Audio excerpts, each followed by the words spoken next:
On est le Tet Tevet, 9e jour dans le mois de Tevet. C'est vrai que demain, en général, le 10 Tevet, il y a un jeûne. Quand je dis en général, si Dieu veut, on prie qu'il sera annulé. Mais au cas où, il faut quand même qu'on se prépare. Parce que selon le prophète Yehezkel, je ne sais pas comment on dit en français, c'est pas aujourd'hui que je vais apprendre, mais dans le chapitre 24, il dit là-bas, Be'etzem hayom hazeh ba melech Bavel.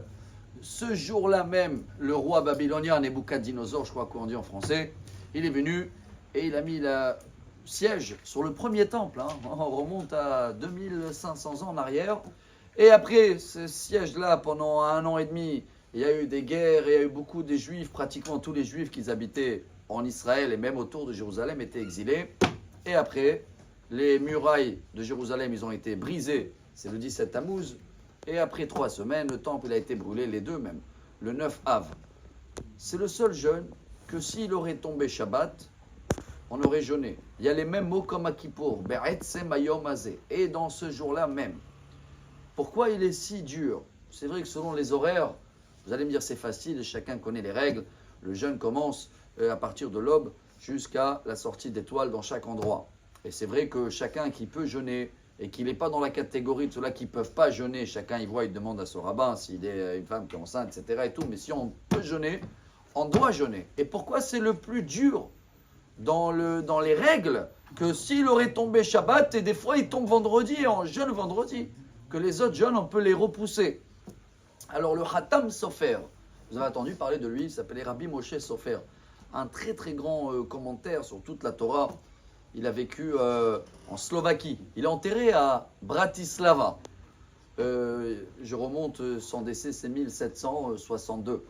Et lui, il a écrit que justement, comme malheureusement quelqu'un qui était malade, imaginez-vous, il a quitté le monde. Et après, quand toute la famille, pendant la semaine de deuil, ils ont commencé à dire c'était quand le moment le plus dur. Celui-là, il a dit je me rappelle tel jour, le pauvre, il était déjà dans un état très grave. L'autre, il dit mais non, ça a commencé 2 mois avant.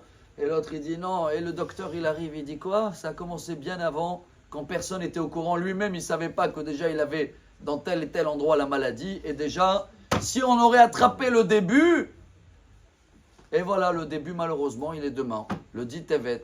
Le début qui dit le Khatam Sofer, que chaque année, le 10 Tevet, demain, ils sont réunis en haut. Dieu, avec tous les anges, et ils mettent sur la balance, et ils disent, est-ce que ça y est, on mérite d'avoir Mashiach et le 3e temple? Si oui, très bien. Sinon, qu'est-ce qu'est dit le Talmud de Jérusalem? Chaque génération, on n'a pas eu le temple. C'est comme si que nous, on est en train encore de faire des choses que on ne le mérite pas. Donc tout ça va être jugé demain. Si demain, il n'y a pas le temple 3e et il n'y a pas encore la paix dans le monde, Mashiach n'est pas là, on va devoir jeûner, Rabotai. Voilà pourquoi toute cette préface-là, aujourd'hui, dans le cas où on ne jeûne pas, on a réservé des bus et des avions pour tout le monde et on se donne rendez-vous directement au 3e temple. Amen. Excellente journée. Amar Rabbi Elazar.